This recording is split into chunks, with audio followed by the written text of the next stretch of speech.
Guys, તમારું સ્વાગત છે મારી YouTube ચેનલમાં। આજે હું લસણની ચટણી બનાવવા જઈ રહી છું। એની રીત તમને બતાવું।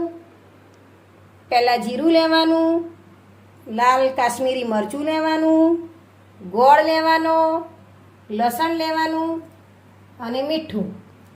હવે હું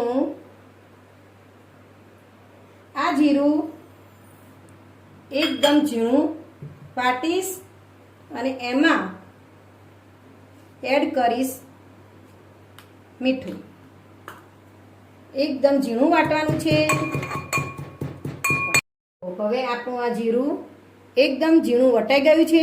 હવે એની અંદર લસણ નાખી દેવાનું અને લસણ પણ જીરુંની જેમ એકદમ ઝીણું જ વાટવાનું છે।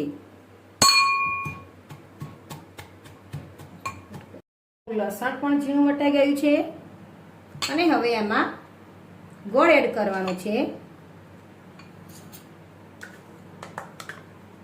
ગોળ પણ થોડો વટાઈ જાય ઝીણો। હવે આપણો ગોળ પણ ઝીણો થઈ ગયો છે। હવે એમાં કાશ્મીરી લાલ મરચું કાશ્મીરી એટલા માટે કે ચટણી આપણને તીખી ના લાગે ને આ ચટણી આપણને નડે પણ નહીં।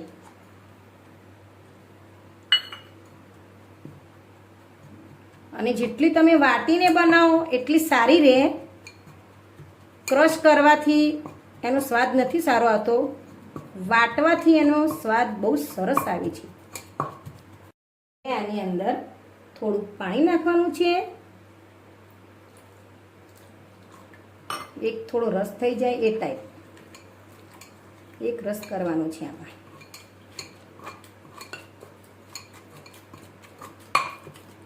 ચટણી આપણી તૈયાર થઈ ગઈ છે, પણ હજી આ ચટણીને થોડી વઘારવાની છે। એમાં હું તેલ અને રાઈનો ઉપયોગ કરીશ। 2 સ્પૂન ચમચી જેટલું તેલ નાખ્યું છે। હવે હું ગેસ ચાલુ કરીશ અને રાઈની વઘારથી જ વઘારવાનું છે।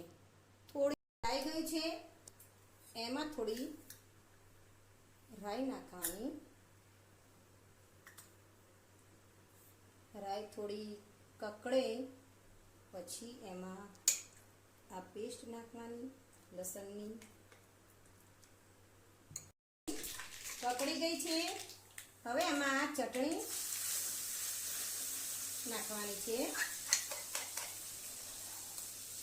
ચટણીનો વઘાર કરવાથી ચટણી આપણને નડે નહીં અને આ ચટણી આપણે 1 મહિના સુધી સ્ટોરેજ કરી શકીએ છીએ।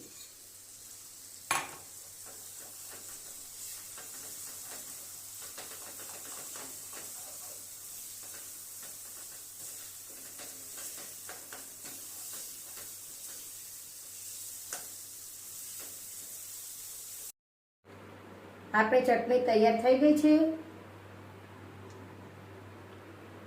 ચટણી હવે આપણે આલુ પરોઠા સાથે, ભાખરી સાથે, વઘારેલી ખીચડી સાથે, બધાની સાથે ખાઈ શકાય।